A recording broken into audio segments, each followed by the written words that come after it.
across the vast grasslands of Serengeti National Park in Tanzania. The morning sun gently spread over the mist, making the scene magical and peaceful. Moving through sparse trees and lush green bushes, Kalen, a young wildlife ranger, embarked on his daily patrol with a heart full of passion and a deep love for nature. Since childhood, he had dreamed of dedicating his life to protecting the wild world, and now, Serengeti National Park was where that dream had come true.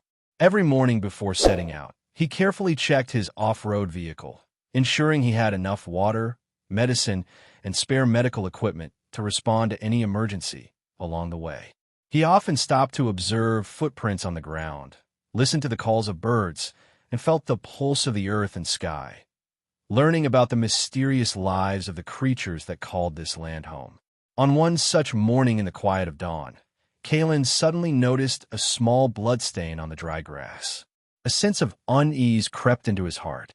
Stopping his vehicle, he stepped out quietly, tiptoeing along the droplets of blood soaked into the weeds, wondering anxiously what animal had been injured and needed help.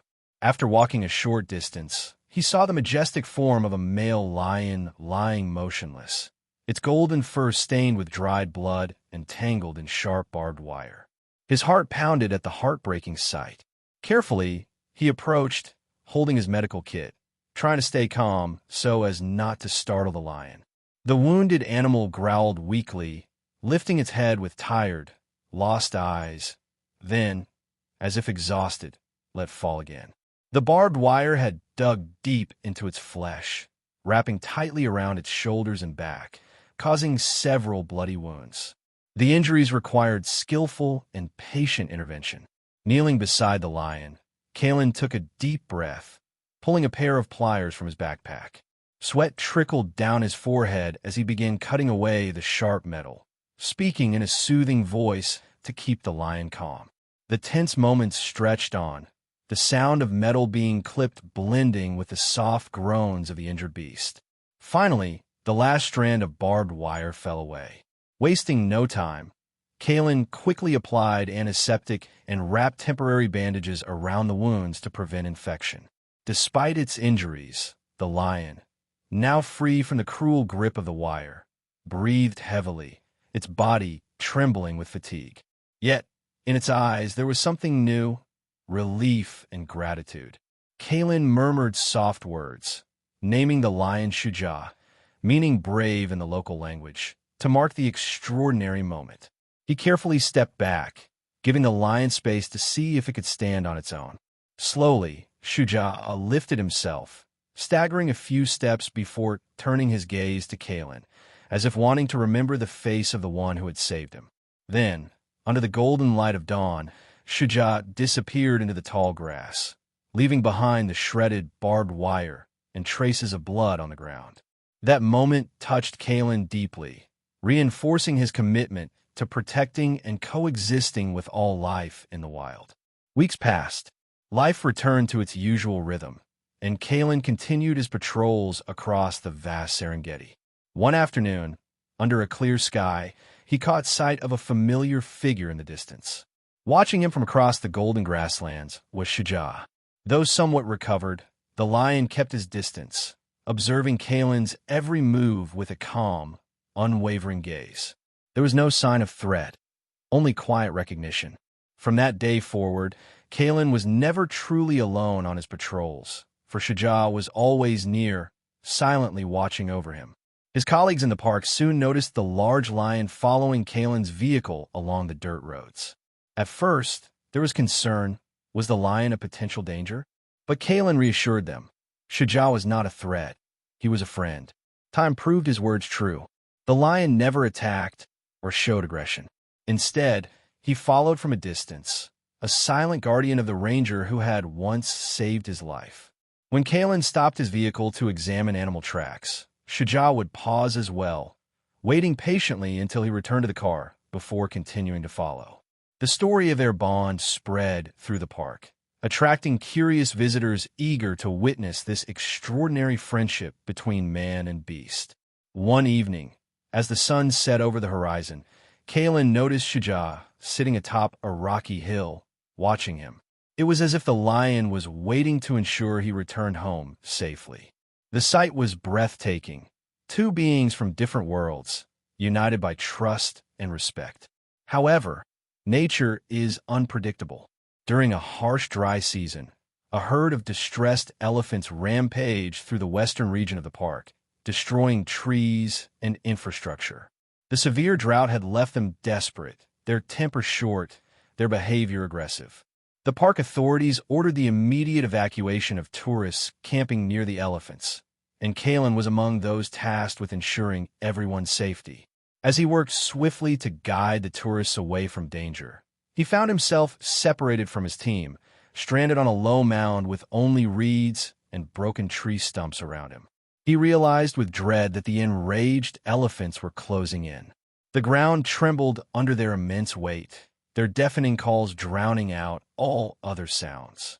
With nowhere to run, fear gripped him. Just then, a thunderous roar echoed through the air, cutting through the chaos. Kalen knew that roar. Shuja, charging like an arrow, the majestic lion threw himself between Kalen and the elephants, baring his fangs in defiance. The elephants, startled by his fierce presence, hesitated. Shuja roared again, louder this time, a challenge to the towering beast before him. The largest elephant turned toward him, trumpeting in response, yet Shuja did not back down. He maneuvered with agility, dodging their powerful tusks, his every move a calculated effort to divert their attention. This was his territory, and he was its king. Seizing the opportunity, Kalen sprinted toward a higher vantage point, away from the elephant's path. He turned back just in time to see Shuja still standing firm, his golden mane rippling in the evening light, unwavering despite the danger. The clash of roars filled the air, a symphony of the wild that echoed across the plains. Finally, as if realizing the fight was unnecessary, the elephants, exhausted and wary of the fearless lion, turned and retreated. The moment they were gone, Shuja collapsed, panting heavily. Kalen rushed to his side, placing a trembling hand on his mane, whispering words of gratitude. His heart swelled with respect for his companion, this incredible beast who had risked his life to protect him. Fortunately, Shuja had only suffered bruises and exhaustion. With great care, Kalen lifted him into his vehicle and drove him to the park's veterinary station. News of the lion saving the ranger spread rapidly. The entire park marveled at the story, amazed by the depth of loyalty and courage displayed by the wild animal. Shuja recovered over the following days. Though still weak, he always turned his head toward Kalen whenever he approached, as if to reassure him that their bond remained unbroken. Their friendship became legendary, shared among visitors and conservationists alike. Tourists flocked to the park, eager to witness the extraordinary relationship between the ranger and the lion who had saved him. When Shuja finally regained his strength, he returned to his territory. Yet he never truly left. On every patrol, Kalen felt his presence, watching, protecting from the shadows. The memory of their shared struggles and triumphs became an inseparable part of him. Sitting around the campfire at night, the park staff often spoke of Kalen and Shuja's journey, a tale that seemed almost mythical. As dawn broke, Kalen would set off once again, knowing that somewhere Shuja was also watching over him. The scars on Shuja's shoulders, remnants of the barbed wire that once trapped him, had now become symbols of resilience and gratitude, marks that bound their fates together. Across the shifting seasons, through rain and sun, they continued to meet, sharing quiet, profound moments. Kalen would never forget the day he first touched the lion's mane. The moment fear gave way to trust, and though the wilderness remained unpredictable, he moved forward with the certainty that he was never truly alone. One evening, after another long day, he glanced at the horizon and saw Shuja sitting atop his usual rock, watching him, as always, a silent guardian of the vast Serengeti. Their story, a testament to courage, kindness, and the unbreakable bond between man and nature, would be told for generations to come. If you find this story interesting and touching, Don't forget to like, share, and subscribe to the channel. We will bring you more captivating and exciting stories. See you in the next videos.